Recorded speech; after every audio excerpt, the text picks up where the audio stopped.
China evading when they got there to attack in Tokyo.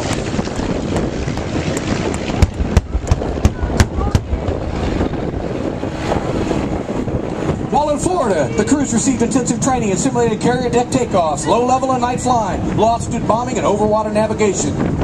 The group shipped west in April of 1942. 16 B-25s and their crews were loaded onto the USS Hornet and sailed under the Golden Gate. Destination unknown. The United States had now gone on the offensive.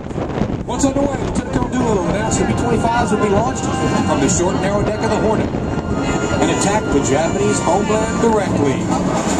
We were going to strike at the heart of Japan. Everything went as planned until at 0738 on the morning of April 18th, 1942, still over 650 miles from Japan. The Hornet Task Force was spotted by the Japanese picket boat, and before the task force guns could begin firing, the boat's radio crackled to life, transmitting a warning to the Japanese mainland. Doolittle's raiders had a problem. Doolittle and the Hornet skipper, Captain Mark Mishner, decided to launch the B-25s immediately, 10 hours earlier and 170 nautical miles farther from Japan than was planned. Knowing that the aircraft would not have enough fuel to reach their planned landing sites in China, Doolittle again asked for volunteers, and again every single man stood to answer the call.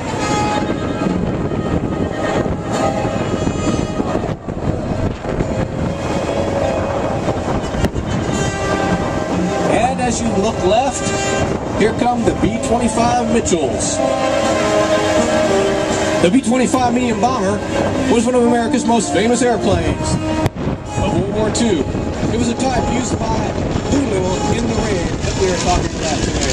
Subsequently, B-25s saw duty in every combat area being flown by the Dutch, British, Chinese, Russians, and Australians, in addition to U.S. forces. Although the airplane was originally intended for level bombing for medium altitudes, it was Admiral Yamamoto the ammunition he needed for urging an invasion of Midway Island.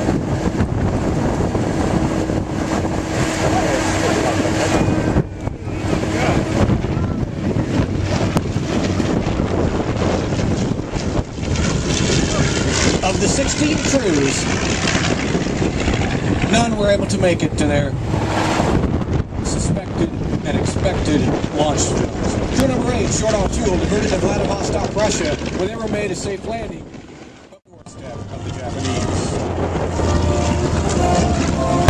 And what you see before you,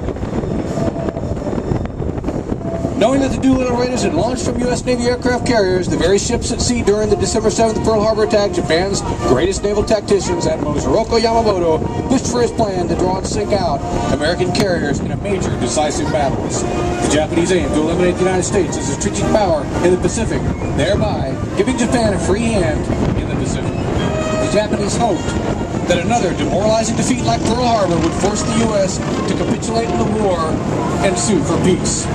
Yamamoto's plan was for the United States few remaining aircraft carriers into a trap, and the Japanese intended to occupy Midway Island as a result. So it was on the morning of June 4th, 1942, that the United States Pacific Fleet's surviving aircraft carriers, consisting of the aircraft carriers Enterprise, Hornet, and a hastily repaired USS Yorktown, were 350 miles northeast of the small island of Midway. Set against them were 5 Japanese carriers, 4 of which would have been in the battle in the Hawaiian Islands. The battle was imminent. The lineup was set: 3 U.S. aircraft carriers versus 5 Japanese carriers.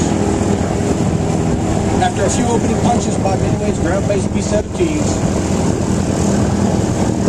aimed at the Japanese Pacific Fleet, the main event started early in the morning of June 4th, 1942.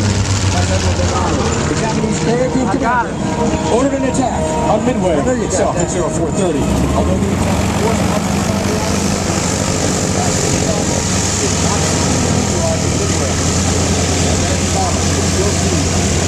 Air Base to refuel and attack the Japanese invasion force.